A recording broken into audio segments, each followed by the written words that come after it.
Hi everyone, my name is Leandro Basanta and I am the lead engineer for the Hockey Field Development Project. I'm looking forward to sharing with you the story on how the original concept design was significantly improved by adopting energy integration and optimizing the process.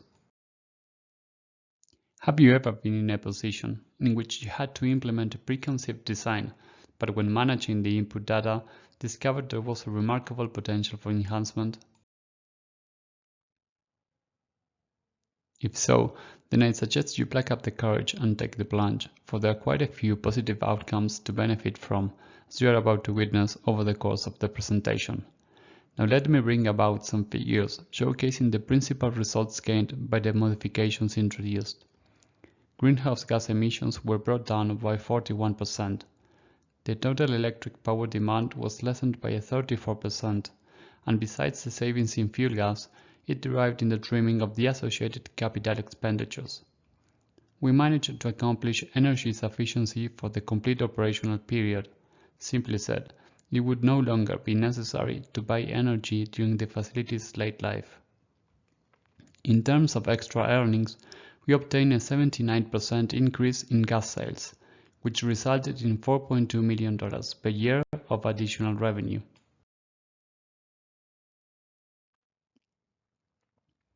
Through a detailed examination of an actual project, I'm going to describe the analysis on how major upgrades were introduced in the base design.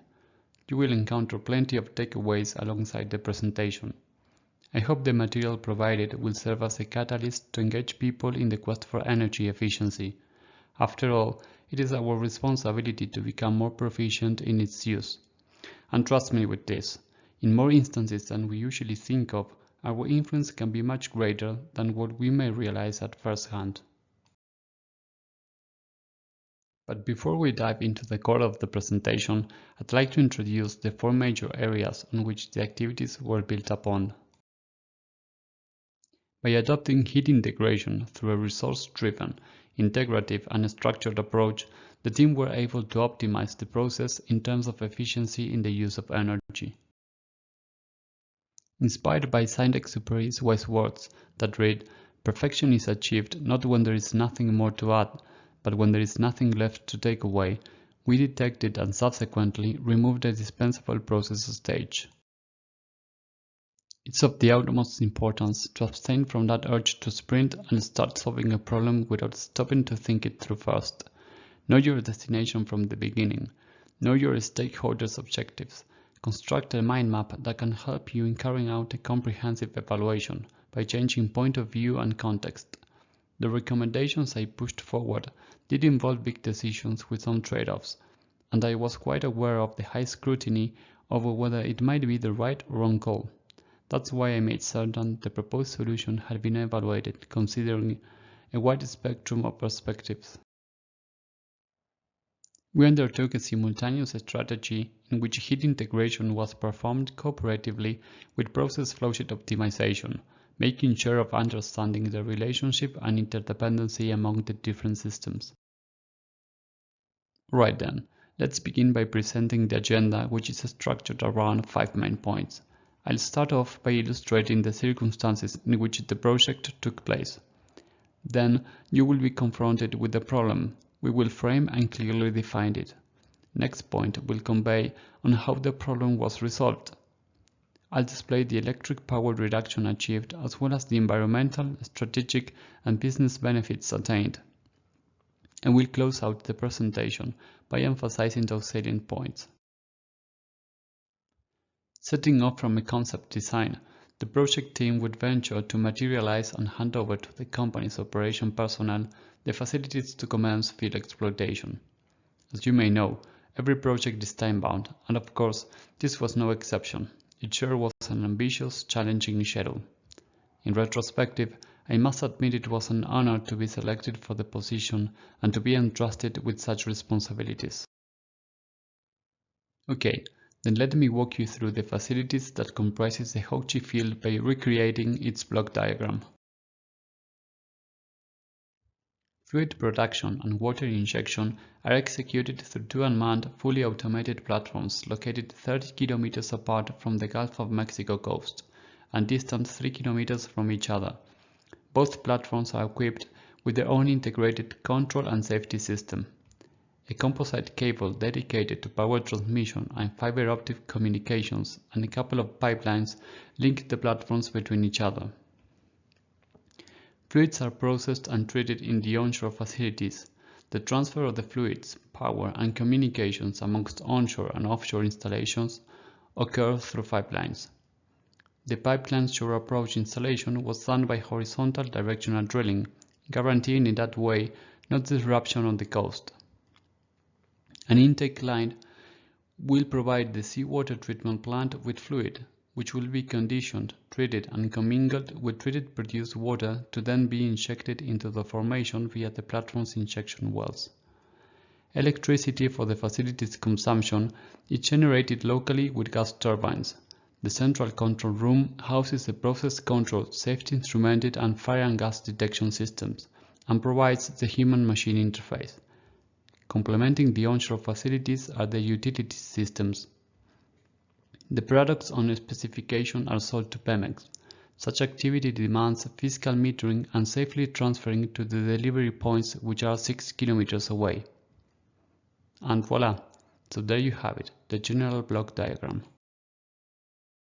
The relentless task of keeping the project on a schedule. The owner engineer's contract was awarded by the end of February 2018. The kick-off meeting took place in March, leaving just 4 months' time to deliver the EPCI bid documents. The main objective consisted then in developing a preliminary basic engineer to source the EPC technical scope. After achieving the EPC bid documents milestone, the following 3 months were dedicated to secure the final investment decision with our investors in China, along with other critical tasks. The EPCI contracts were awarded in late October as mapped out, thus concluding the planning phase and initiating the execution phase. I was invited to join the project team in February 2018 as lead engineer. During the entire year, my location was divided between Houston, Buenos Aires and Mexico City, directly supervising the owner engineers team as well as coordinating the multiple projects interfaces. In January 2019, I became an Argentine expat in Mexico City to oversee the activities during the execution phase.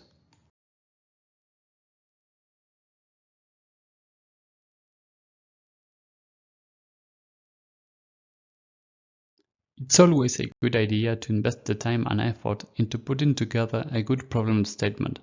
It should delineate the goals and constraints, lay out boundaries on the problem-solving space, identify the stakeholders, and so on.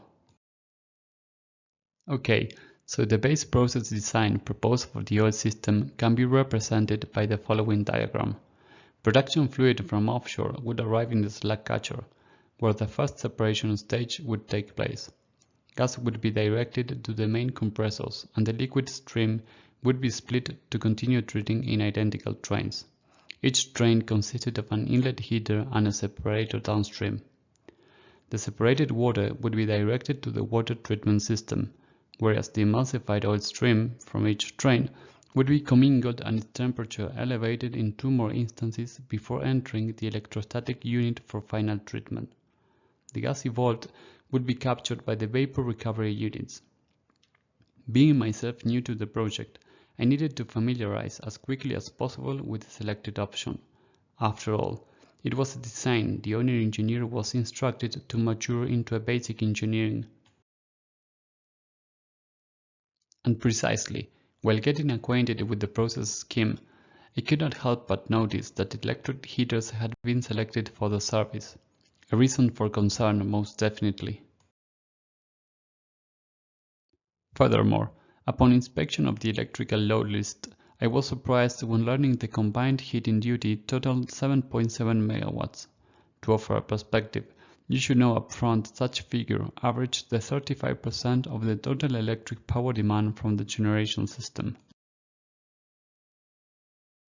The whole scheme came across as a non-intuitive solution that immediately raised a host of questions. Why had electric heaters been selected? Had other options been considered? If so, why had those been discarded? What about energy integration alternatives? Have they been evaluated? But the interrogation couldn't end there, because the concern for the fuel gas autonomy arose. A point not to ignore since the onshore facilities were devised in an island mode operation. In other words, isolated from the local electricity distribution network. Then, would the gas production meet the fuel gas demand during the complete life cycle? In case not, when was the deficit period expected to occur, mid or late life? And for how long? A back-of-the-envelope calculation exhibited that during late life, gas production would not suffice the energy being requested to sustain the oil production. So, no matter how unsettling the situation might have appeared to be, it was important to separate the problem from the symptoms, hence the relevance of framing it properly. An excessive electric power demand, potentially leading to larger equipment than needed. Produced gas was being allotted as fuel to a preventable electric energy demand, and as you know, burned gas cannot be sold. That very same preventable demand would induce a period in which the operation would be forced to purchase energy in order to keep up with the forecasted oil production. Having to buy energy to comply with the production would undermine the company's position, exposing it to external threats, potentially leading to power interruption and excessive extra costs. Last but not least, the generation of that avoidable energy demand would imply unnecessary carbon dioxide emitted into the atmosphere. After some thought, the problem at hand was stated as indicated. Just to clarify what the success criteria would be like, I defined it as obtaining a crucial fuel gas demand diminution by enhancing the concept design. Succeeding would cascade to various benefits, such as extending the energy autonomy to complete the concession period, as well as relevant monetary savings, just to name a few. Key metrics would be the cut in greenhouse gas total emissions, the potential increase in revenue attainable, and the number of years conquered for energy independency. The reigning timeline would grant less than a month to develop and implement the solution, that for a fast-track project on a tight schedule needed serious and immediate consideration. Moreover, it would have constituted a huge mistake just ignoring the fact that any change proposition affecting the concept design could be regarded as an occasion to compromise the deadline. And indeed, I would have concurred with that notion, having not been certain an opportunity to reach a solution that would make our business more efficient, more effective, and more environmentally compromised was viable. Then, it was imperative to move from the enunciated problem towards a solution. The reason why I resolved to proceed with the systemic analysis and engage the owner engineer's team in order to obtain those facts that would substantiate the decision process on whether certain improvements could be deemed as necessary or not in the design. Solutions emerge easier whenever you divide big problems into smaller ones. Fair enough. The plan was then to focus on the three main aspects which were identified as driving the electric power requirement. The first one being waste heat recovery, well, the lack of it to be more precise. Secondly, the attention would shift to reviewing those processes that may prove not necessary. Thirdly, the train capacity criteria will be assessed. The appraisal of those 3 points of concern and the integration of the insights that would be gathered certainly would establish a topic on their own, and the actions to follow would take their foundation on it. Finally, and depending on the outcomes, last step implied defining the strategy on how to communicate the solutions to the stakeholders and engage them into helping become those a reality, the key stakeholders being the recently awarded owner engineer and the project management. Alright, let's begin with the first point. The nominal duty of the three heaters made up the 37% of the turbine's generator's total installed capacity. But what about the average value during the complete life cycle? And how would it compare to the rest of the users competing for energy? The bar chart represents the electric power demand in three segments. The figures account for the electric energy consumption averaged through the life cycle. By observing the first bar, you can appreciate that the total offshore demand takes up 3.2 megawatts and is represented by the first segment. Note that the total onshore demand is divided in two. The first one, which excludes the electric heater systems, accounts for 8.4 megawatts as shown in the second segment. The third segment corresponds to the onshore demand for the electric heater systems only, and its average consumption is 6.4 megawatts. So, if we were to somehow eliminate the need for the electric heating, then the second bar would show the outcome. With this new chart, we can realize the same, but in relative terms. Okay, so what exactly is waste heat energy? Well, it can be defined as the energy generated in industrial processes which is not put into any practical use and is lost, wasted and dumped into the environment. For example, think about the flue gas from the fuel-fired power generation system. Considering the growing trend of increases in fuel prices, along with the rising concern regarding global warming, I decided to pick up the gauntlet and embark the whole team on the mission of reclaiming waste heat that otherwise would be dissipated into the environment, and upgrading it by the means of a waste heat recovery system. Hence, a resulting useful heat could be obtained and used directly for the process to reduce the energy intake, lower emissions, and improve the overall efficiency of the system. That's why the owner engineer was solicited to develop a study to assess the amount and grade of heat recoverable from the turbine exhaust gases. The results confirmed there was enough waste heat available to replace the electric heating system as provided in the former design. I will refrain from extending too long on the design aspects. There is plenty of online material should you want to dig deeper into the subject. Besides the calculation of the heating medium load and the waste heat available, there were other features that were also taken into consideration. We pondered three options: treated water, a glycol water mixture, and hot oil. And the winner was the glycol water mixture. The heating medium provides a heat transfer interface between the heating medium users and their heat source. Then, the waste heat recovery constitutes a closed-loop system with main components. Naturally, those would need a specification for the EPC phase. Additionally, there were operational, process control, process safety, and layout specifications to be studied and defined.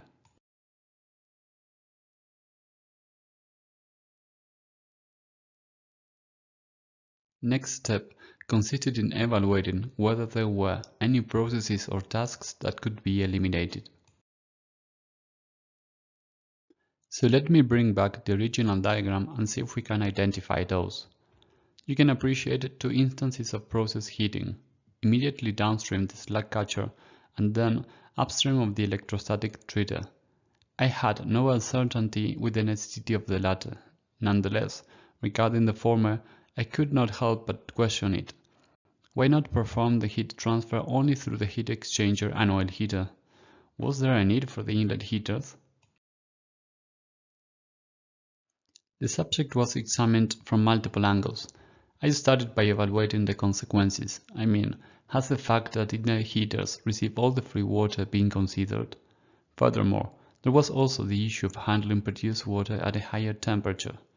Pouring energy into produced water that is particularly concentrated in chlorides amongst other ions eventually translates into higher costs because of maintenance and integrity reasons. Subsequently, I directed the attention towards the why. Why was the equipment there? What was the purpose behind it?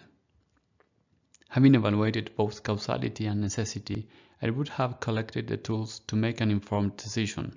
Should they stay or should they go?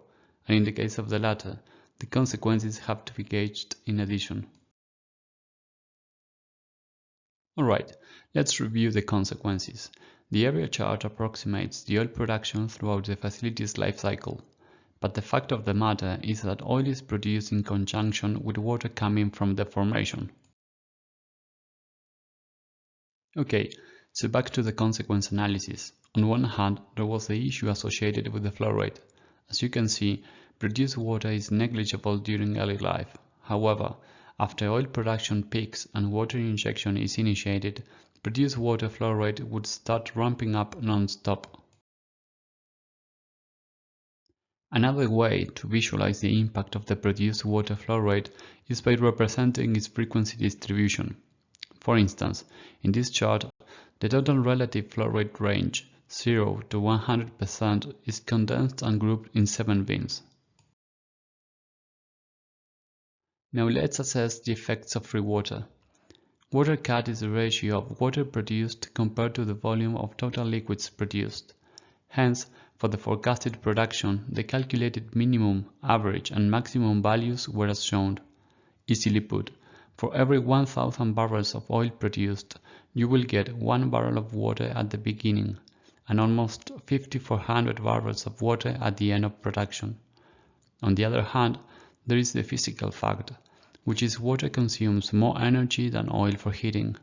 Okay, let me rephrase that to a more precise statement.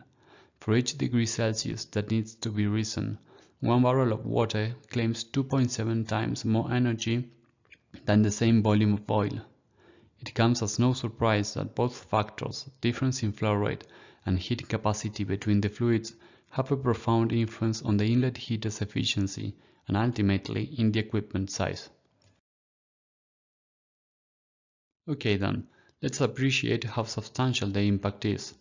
From the flow rates, heat capacity, and the maximum emulsified water in oil content, the percentage of energy that is transferred to the oil from the equipment's total energy input can be computed. The remaining percentage is absorbed by the free water, that is, the produced water removed from the inlet stream in the separator downstream the inlet heater. The outcome of the calculation exercise is presented in the area chart. And when superposing it with the water cut, the correlation between energy efficiency and water presence can be better appreciated.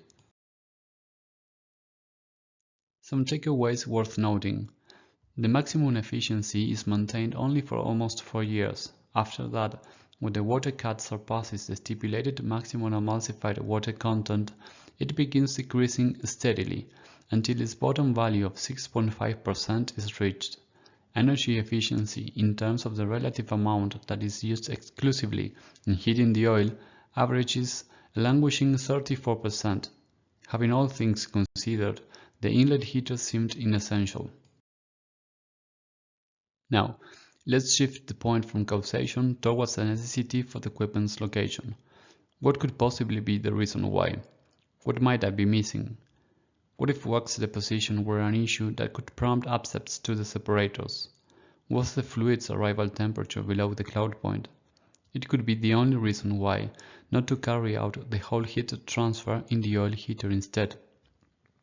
So next step would require testing the hypothesis. It entails estimating the fluid's onshore arrival temperature for the scenarios of relevance and then have them compared to the oil cloud point.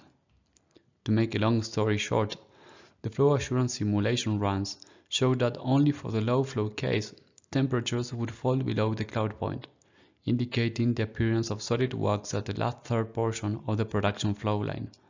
It was then concluded that the wax solid deposits could impose a problem on two situations: during early life because of low flow rate and flow line trench not yet backfilled, or during low flow rates scenarios. I pondered sensible to adopt a different approach when dealing with such problem. Why not take credit of the effects of injecting wax inhibitor on both platforms, as well as executing pigging runs to mechanically remove deposited wax when required? In consequence, we opted to withdraw the inlet heaters from the design. I'd like to mention that the field is being exploited since May 2020, and there is no sign whatsoever of a need for the inlet heaters. Now it's the turn to discuss about equipment capacity, so let me bring back the updated diagram. 2 trains for the inlet separation made sense to me, but I did have my reservations on having only 1 train for the oil treating process. To make a sound decision on whether 1 train was okay, or maybe 2 whatever call, the matter was evaluated through different classes. Firstly, it was of paramount importance to slice and dice the flow rates data. How did the flow rate change when transitioning from early to midlife, and from mid to late life? Moreover, normal and abnormal scenarios were to be considered likewise. What was the flow rate distribution like? Secondly, regarding process equipment, I wanted to know what the expected turnaround was, and how well would it match with vendors' equipment standard sizes. What discretization size capacity were the vendors capable of offering, and what delivery time? Then, what operational requirements did we have, for instance, concerning reliability and availability? Lastly, what about the constructability aspect? For a fast-track project with extremely defined deadlines such as this one, equipment modularization and having two trains instead of just one could prove beneficial. It would not be a wild guess that if we were to experience construction delays, then a strategy consisting of reinforcing the resources on one train over the other could be the only way to secure the first oil milestone. Then let me reintroduce the flow rate forecast. Except this time, because the emphasis is set on the oil treating process, we only need the oil production data for the analysis.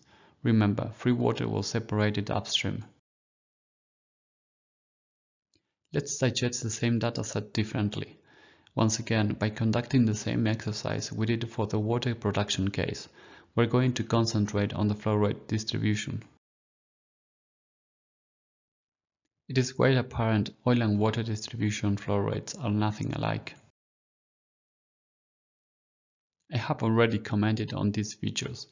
Plus, since the focal point of the presentation is on energy efficiency and to speed up things a bit, I'm just going to confirm what you might have anticipated by now.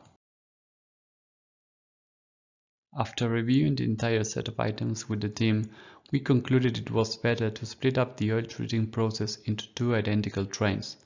Alright then, let's update the diagram accordingly.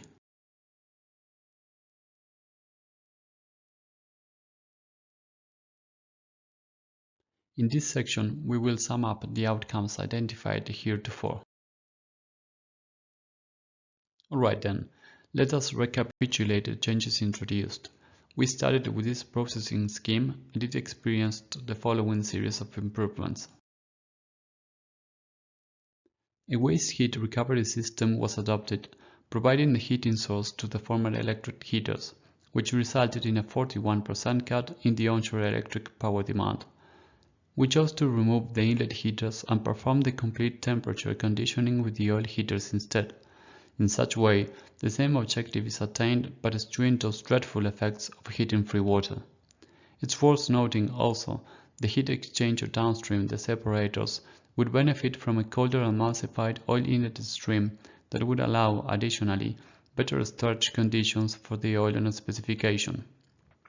The oil treating equipment would be accommodated in two trains instead of one, and the new sizing scenarios were adjusted accordingly for the affected equipment. This last section tackles the issue associated to an effective communication, pertaining to both the findings and the actions to follow. I couldn't forget the principal parties that would either have an effect or be affected by the problem and its solution. Let me begin with the owner engineers team. As I've mentioned earlier, the time available to produce the EPC documents was scarce, so it wouldn't be far-fetched at all to assume that due to the pressure in meeting the deadline, the owner engineer would be somehow reluctant to deviate from the concept design. But being my goal quite the opposite, that is, to prevent the direct implementation of the original design, and at the same time, to develop the solution of what was regarded as fair improvements, then I needed to find a way to achieve what I envisioned.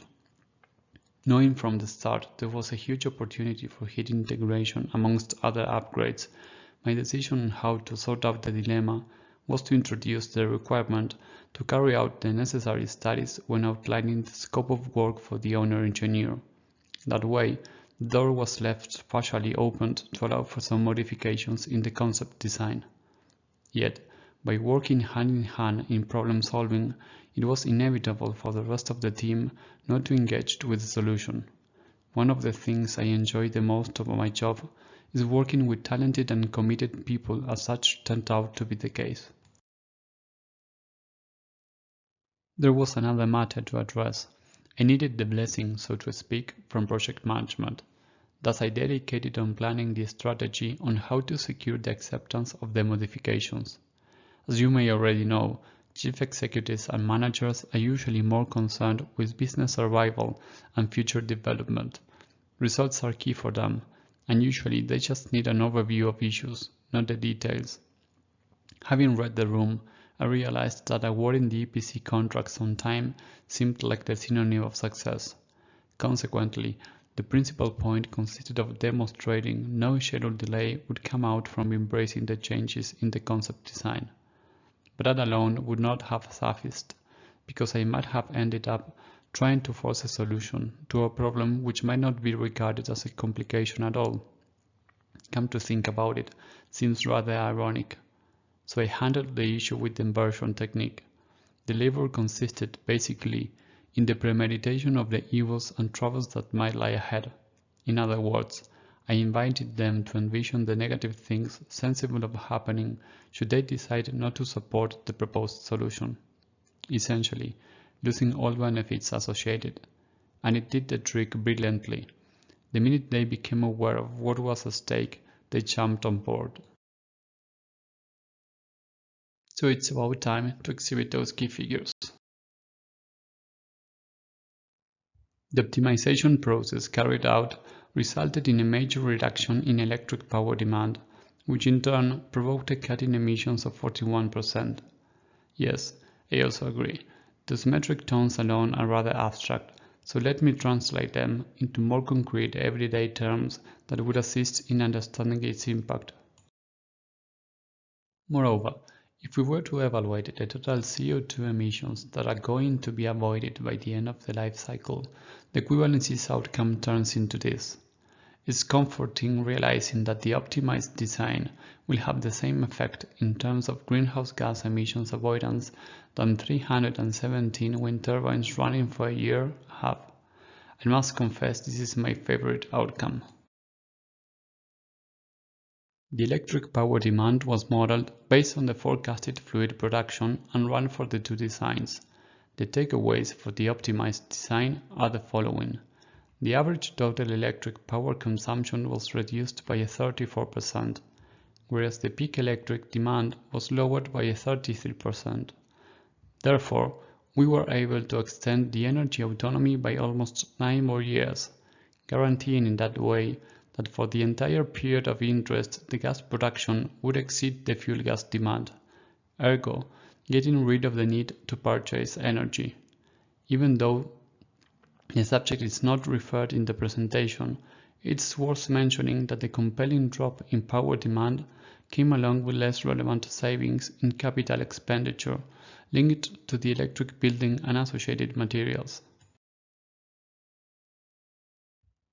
The sales gas was increased by 79%. Gleaning from that, the additional revenue attainable when comparing the optimized design with the original can be estimated with the following exercise. The calculation is based on the fuel gas consumption model for the electricity generation. The original scheme imposed a period during late life in which the facilities would need to acquire energy from a third party, whereas the newly adopted design would not. Let us assess them in the following manner. During the first period, when both designs allow gas revenue, the savings are only due to the difference in the sales gas flow rate between the two models times its retail price. However, for the second period, when only the optimized design offers gas to sell, but the original would be buying it, then the savings would be composed of two terms. One is the sales gas flow rate from the optimized design times its retail price, and the other is the gas flow rate required to sustain production in the original design times the purchase price. Finally, and without further ado, I offer the results. Bear in mind that the gas retail price is based on Henry Hub's price of reference for September 2021. The gas purchase price is considered equal to the gas retail price. The results are grouped into periods of 5 consecutive years and displayed in the table and in the chart. For each period, the average savings are expressed as millions of dollars per year, whereas the cumulative savings in millions of dollars. Alright then, we have almost reached the end point. Notwithstanding, I'd like to close out by mentioning the salient points. First, in a world seeking a net zero future, we need to embrace our role as protagonists and act together, contributing to a resilient low emissions future. We must concentrate our efforts on issues such as greenhouse gas emissions, energy efficiency, and reducing the impact of fuel emissions. Through that line of work, we can help the industry be part of the climate change solution. Energy efficiency commences with efficient facility design, and central to this are integrated design practices, which conceive the facility as a single system and aim to minimize overall energy use across the expected range of operating conditions. Second, whenever a project happens to be transitioning from one phase towards the next one, it is fundamental to review and manage the input data, even more so if your participation begins at that very moment. Ensure the correct understanding not only of the project's objectives, but of the business as well, because sometimes what is being asked differs from what is needed, and if that is the case, then secure consistency between the two and make them converge. Depending on the magnitude of the project, it can appear as a daunting task, and I agree, but do not despair. A couple of things to remember in the undertaking. 1. The Pareto principle. Focus on that 20% that influences the 80%. 2. The final cost of a project is impacted more by its design than by its execution. The potential cost influence diminishes exponentially when the project progresses through its different stages. Third, I'd like to emphasize the importance of critical thinking. It's going to make the difference between the solution you can develop as opposed to just hurrying up without a proper analysis. Identifying a clear problem statement will facilitate the comprehension of the real question, recognizing the root cause, which in turn will open up new answers, new ideas, and new opportunities. Last, and because sometimes you have to move around obstacles, I encourage you to learn the rules. Learn to play by the rules, and then learn to break them like a master. Of course, I only recommend doing so if it is absolutely necessary. Shall you decide to break them, then be honest and transparent about the why and what.